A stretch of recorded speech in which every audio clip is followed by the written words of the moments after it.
Good morning, YouTube. How are we all doing from the weekend, my little minions? Well, maybe not little minions, but my minions. It has been an interesting few days. I had a friend down this weekend, hang out, have some discussions about things that are going on in the world, and he's got his own YouTube channel. I'll link it down below. His name is Gerard Ko. Like I said, I'll put a link to his YouTube channel down below.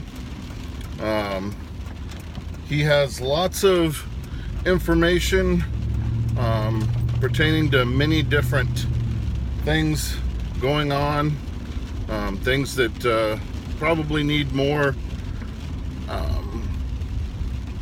coverage but aren't getting it due to the nature of the people that are involved. So definitely go check his page out, and just had some good conversation about Donald Trump did his big rally in Florida this weekend, and people are hammering him because he doesn't tend to have all of his facts correct, which I agree. If you're going to go out there and say something, you probably, as president, should be sure that it is factually accurate.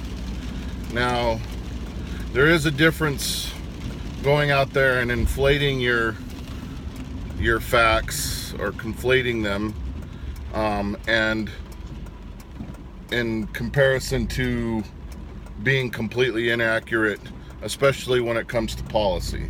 But people wonder, if you can't be truthful about simple facts, what's going to make you be truthful about real substantive policies? So I think he needs to do a better job at making sure what he says is accurate.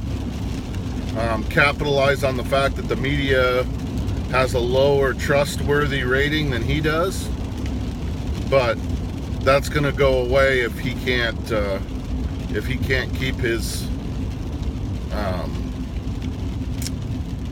keep his statements accurate.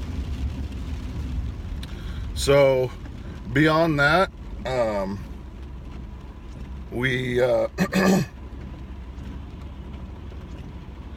it's been a rainy, wet morning, so if you hear my windshield wipers or whatever going on, that's kind of what's going on this morning. And so just be aware of that. But I think that it is very important that we as a country hold our leaders accountable for what's going on. The media is obviously dead set against Trump in any way, and it is the media's job to fact check, to keep the American people informed. But the problem is that when it becomes a partisan issue versus we got to keep our leaders and hold our leaders accountable. When they spent 8 years completely avoiding Fast and Furious and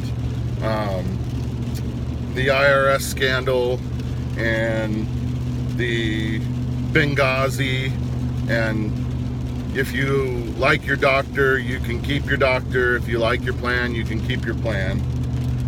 And so now they think, oh gosh, now we have to really get it, and now it just looks partisan. It just amplifies the partisanship that the media carries. I believe, yes, that they are to fact check, but they're also to give the news. And the news that they aren't telling the American people is the work that he's doing to get jobs back in the country, to create good relationships with businesses so that they'll hire again in the country and not take their jobs elsewhere. They're not reporting on any of that. They're reporting on, did he get his numbers correct about how many people attended his inauguration? Or is he correct in his saying of, the victory on the Electoral College? All of those little things that don't really have much to do with anything other than to just poke at him. Now, they're not going after him about policy other than the so-called Muslim ban, travel ban. And he keeps areas where I think he's failing. He keeps saying that went off without a hitch. That's completely inaccurate. That there isn't some issues within his administration right now, which is completely normal, especially coming from a business perspective into a political realm. There's gonna be hiccups. That's okay. He would be well served to say, yep, we're having some hiccups. It is what it is. We're a new administration. We're coming in. We're learning the reins. We're trying to get things done. I move fast. Government moves slow. So yeah, there's gonna be some of that there. But it is what it is. And the other thing is I think that the conservative culture has now become the rebellious culture. The conservatives, the young conservatives are now the rebellious facet of our community, in the sense that you have people like Milo Yiannopoulos, Ben Shapiro, Rubin, and others that are pointing out that the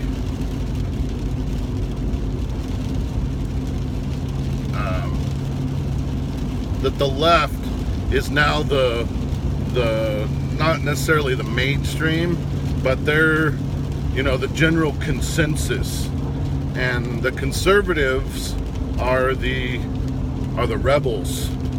And I think that'll have a lot of benefits to our movement going forward, because when you have the party of rebellion, it tends to attract the younger generation, just like the liberal left has attracted the younger generation for the past 20 years. I think you're going to start to see that shift a bit. People are going to start rebelling against their far left-leaning professors. And that could leave us as conservatives in a good place, where the younger voting base, I think conservatives in general tend to be more involved. And if that's true, then the younger voting base, even if there are a tendency to be a few more liberals, their voting base has a tendency not to vote as often. So anyway, guys, just some Monday morning thoughts. I would say definitely go take a look at President Trump's rally this weekend, and keep things in perspective. Stay educated, stay informed, and let's get this thing turned around. You guys have a great week, and I'll see you guys tomorrow morning.